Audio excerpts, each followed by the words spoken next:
Hi, I'm Sarah from Sara's Texture Crafts. Today I'm going to be hosting another review for you. I have chosen Craft Seller magazine, which you can find at www.craft-seller.com.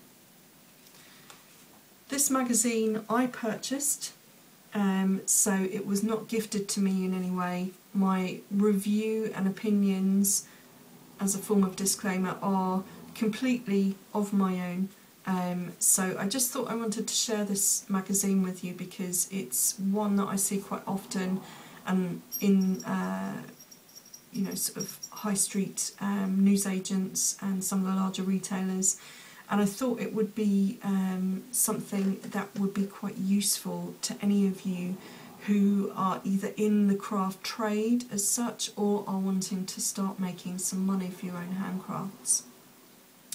I've actually been lucky enough to be able to get hold of this magazine pretty much from its first issue.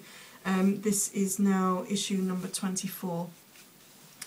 Normally you get some kind of something with it, so in this case they gave a little booklet of papers that you could use for card making and so on, which are always quite nice. They're quite interesting and always sort of based on a theme, if you like. So that was quite a nice little giveaway because it had 48 pages of copyright-free designs. So that means that you could use them and then sell them on. So, make cards or use them as decorations in mixed media pieces, that kind of thing. You could even laminate them and use them as pieces of jewellery, that kind of thing. I wanted to sort of bring this to your attention if you haven't come across this magazine before, because it does give you lots of hints and tips about the sort of business behind crafting, if you want to pursue it as a money-making sort of career.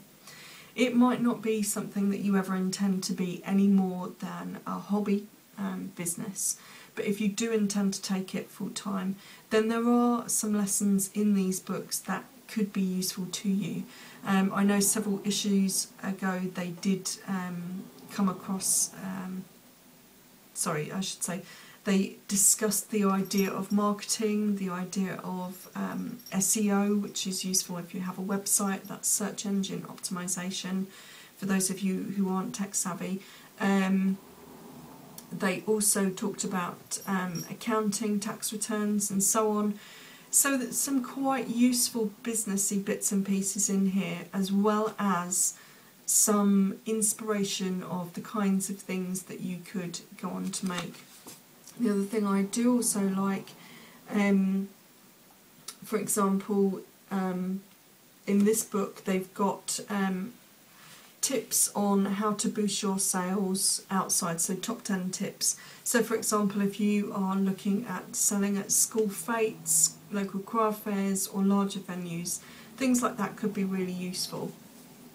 The other thing that I like as well, that they do interview and look at lots of existing businesses, which again could be quite inspirational to you.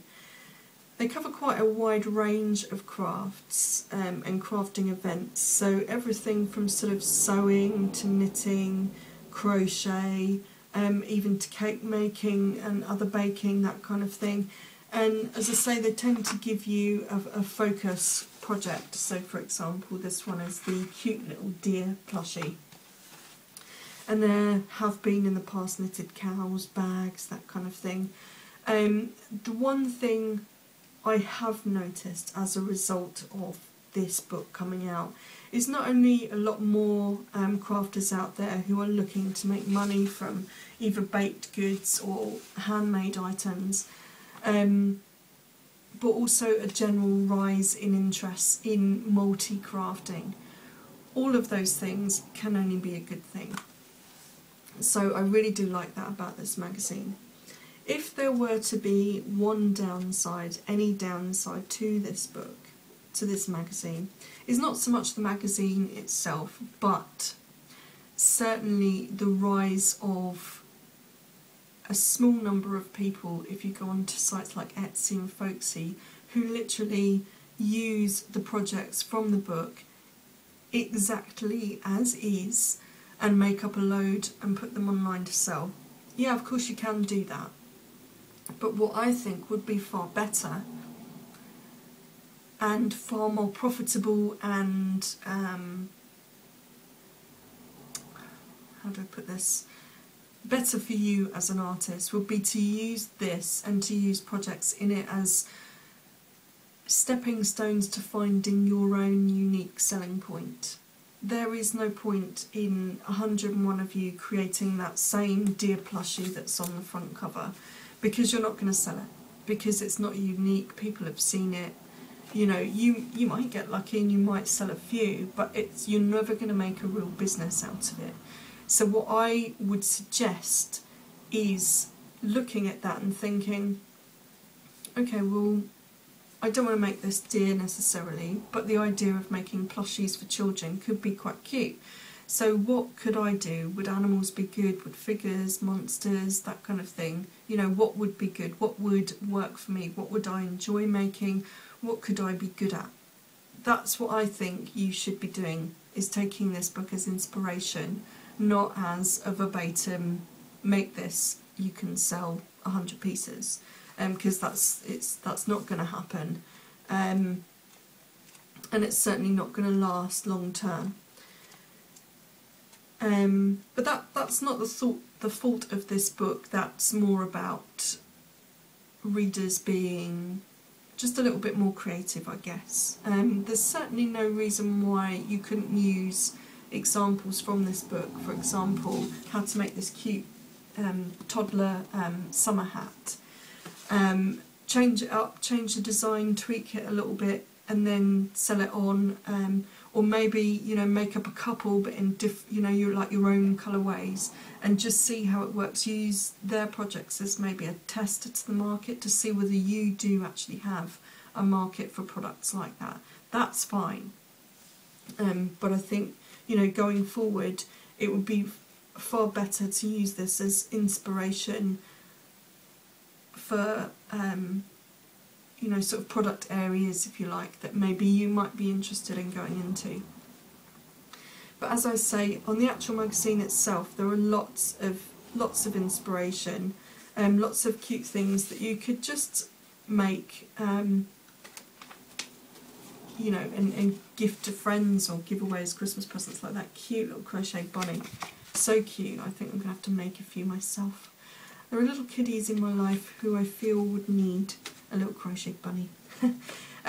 What they do, which as I've said previously, is they give you hints and tips on how you might then sell said projects. So for example, for that knitted bunny, they will then give you tips on, you know, how to label it, how to think about pricing it, you know, where to look at, you know, sort of market leaders and so on, and they give you several examples of people who already sell items sort of within the you know, for this example, crochet plushies, if you like, crochet toys, and the kind of pricing and detail that they include within their products. It is quite useful in that instance because it gives you a real starting point to do your own market research, and that is the key if you're going to start selling, is market research. So this is a great book. I do recommend it. It is published, I think, once a month. Let's say, I'm pretty sure it's once a month. But there's lots of hints and tips in there, there's lots of different crafts, there's lots of ideas on how you could start your own crafting business.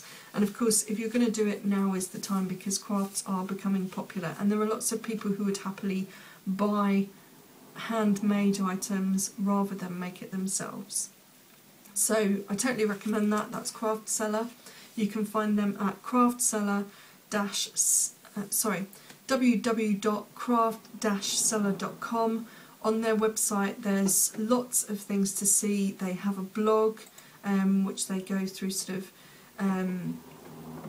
once a month or every couple of weeks. They have, you know, different sort of things that they like to talk about. They have competitions, and they also have lots of free downloads, so lots of ebooks and that kind of thing that will give you great pointers, great starting points to get on your way to becoming your own craft seller. So definitely recommend that.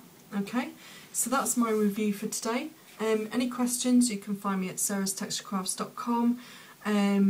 Please leave comments where you find this video review, and just let's talk about craft selling and that kind of thing, and start up discussions, maybe talk about different forums that you like to sell on, different craft shows and events that you like to go to, that kind of thing. It's always great to to sort of join in and have a bit of a discussion about the topics that I review.